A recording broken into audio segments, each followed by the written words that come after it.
Hi, I'm Lonna Kelly, and this is Hudson Valley Art Speak. Today we're going to be speaking to Linda Hubbard. And Linda's a photographer, but in addition to that, she's a businesswoman, and she is the chair of Art Along the Hudson, which we're going to cover all that stuff when we get to talking. Hi, Linda. Hi. Thanks for having me. I'm delighted to be here today. Well, thanks for coming today. Why don't we start with your photography? I've long admired your work, and I've seen it seems to focus on the Hudson Valley. Is that Yes. kind of your area of interest? Well, I'm originally from Connecticut, and I moved out here to the Valley to work for IBM. And I was just awestruck by the river, the mountains. I've traveled all over the world, and I still keep coming back to the Hudson River and the mountains. It is just the most beautiful area. So I've always loved photography, and when I retired from IBM after 31 years, the day after I retired, I headed to Maine to go to school for photography. Did you really? I just packed my bags and I was gone, and I've been just enjoying capturing the beauty of our area ever since. So are you shooting digitally now and yeah. printing digitally? Yeah. I love to be able to print my own. I remember that the sky that night was just slightly pink. Yeah, It wasn't super pink, just slightly pink. So I just love being able to print my own as I saw it, as that light was really hitting the castle or the mountains. Yeah, so many photographers now are, shooting digitally, and they print online. They have online services, or they, have somebody else do it for them.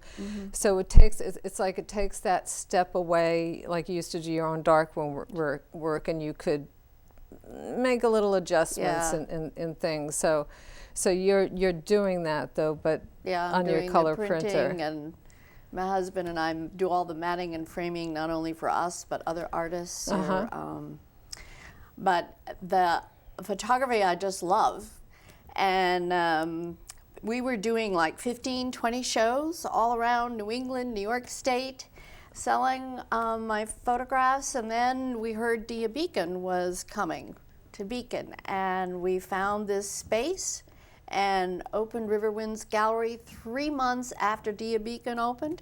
So we are actually celebrating 10 years of being on Main Street Beacon. And our gallery we have right now over 45 artists. So everything in our gallery, and we have paintings, photography, jewelry, ceramics, fiber arts.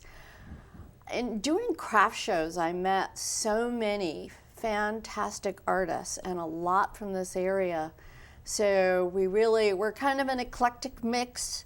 But to me, there's more than just paintings and sculpture and photography. There's the work done by our ceramic artists is just, oh my God, it's fantastic. It's really high quality work too. I was there not too long ago when I was over in Beacon, and I didn't know where to look first. And one of the nice things I liked is that you also showed large pieces, larger paintings, larger photographs. So it wasn't just 8 by 10s. It was the Robert Rodriguez. His work is wonderful. Are just, oh my gosh, they're gorgeous. Yeah, just Laurie gorgeous. Adams was there. Yep. Yeah. So the wealth of talent we have in our area is just amazing. So we started our gallery 10 years ago, and right about that time also Beacon started Second Saturday. Right. And there were just a few art galleries really on Main Street. And if you come to Beacon now, it's like totally different. The number of galleries, the number of specialty shops, the number of restaurants. We just have an incredible variety. But when we started Second Saturday, we noticed also that Kingston was doing First Saturday, Poughkeepsie at the time was doing third, and Newburgh was doing last. So a bunch of us all got together and said, geez, we should help promote each other, because if folks in the city know that there's not just Beacon, but they can go up to Kingston, they can go over to Newburgh, they can really see a lot more things. So that was the start of Art Along the Hudson. It was. But your target audience is Manhattan or the boroughs? Or? It's Connecticut, it's New Jersey, Philadelphia, Massachusetts, all the neighboring states, and it's also the people right here in the Hudson Valley. Sometimes a lot of people, I mean, the number of people that will come into my shop, oh, I haven't been to Beacon in years, and they live in Hopewell Junction. Oh, it's really? just, a few miles away. So it's not only the surrounding area, but it's the Hudson Valley itself that we really want people to understand the wealth of just culture and arts and events and theaters that we have here in the Hudson Valley. Yeah. So how many towns are involved in Art Along the Hudson this year? Well, this is hot off the press, Lonna. We just picked them up from the printers.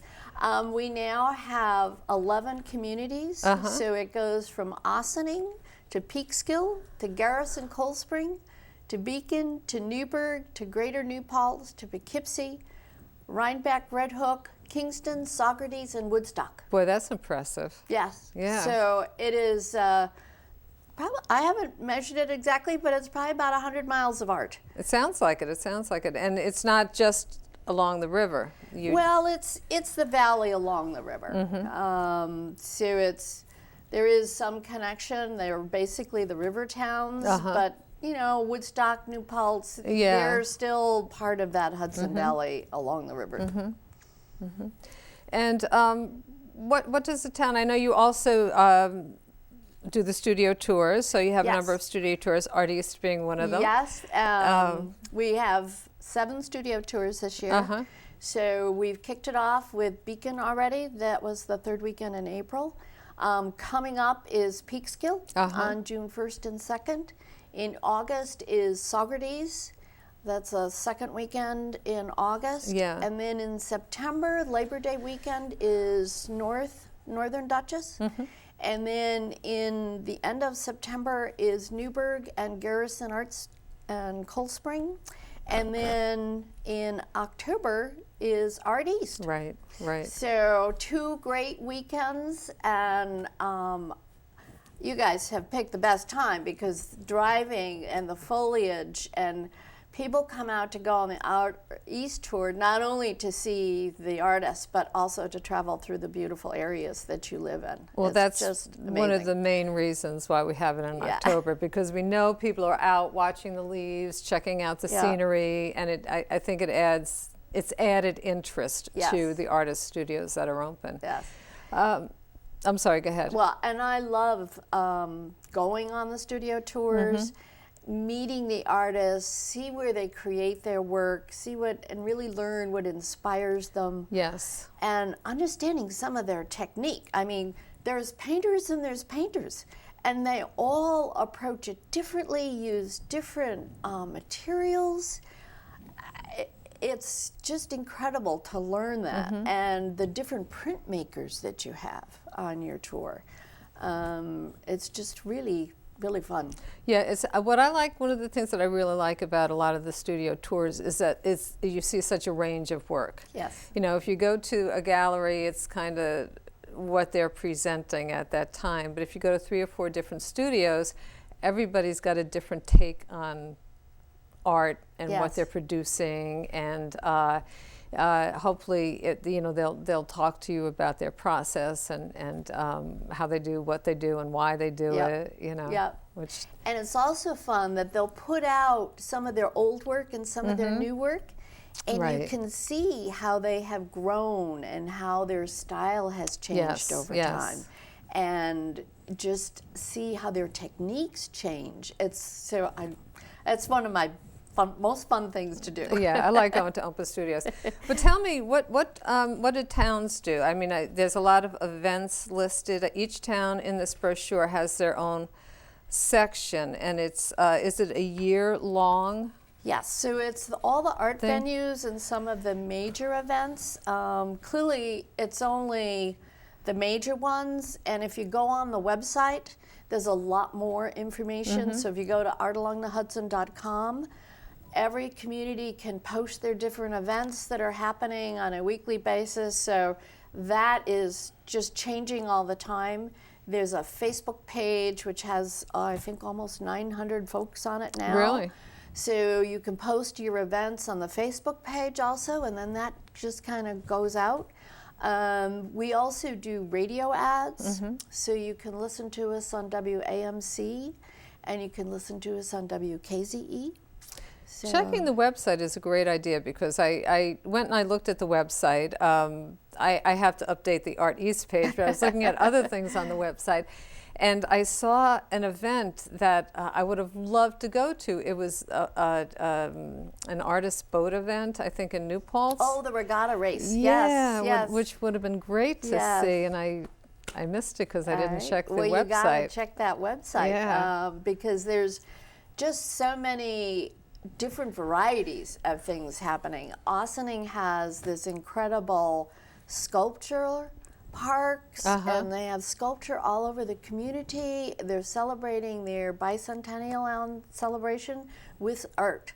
With art. Yes. Yeah, that's great. That's exciting. Yeah. You know, and art is such, it's not just art, but it's a business. It's the business of art, and it's such a generator of income. Yes. And jobs, and really an economic engine. Yes. I mean, if you look what art has done to Main Street Beacon. Yeah. It is just, I had no neighbors when I opened the gallery. Now I have fabulous neighbors. The buildings have all been renovated. They're looking good. Yeah, and the people are just, it's constant traffic. So, and that was the investment of Dia Beacon, and then the rest of the artists in town saying, hey, we're going to participate in this too. Right. And really getting out and working about it. Well, you know, our time is up almost, Oh my believe it or not. Well, we have to talk about the kickoff. Well, you know what? Everybody should go check out the Art Along the Hudson website. We have, there's a kickoff, the 10th anniversary. It's going to be May 15th. Hopefully you'll be seeing the show before the kickoff up in Rhinebeck. And thanks for watching today. Thanks to Linda and to the crew, and to everybody who could make it here today. Thank you. Thank you.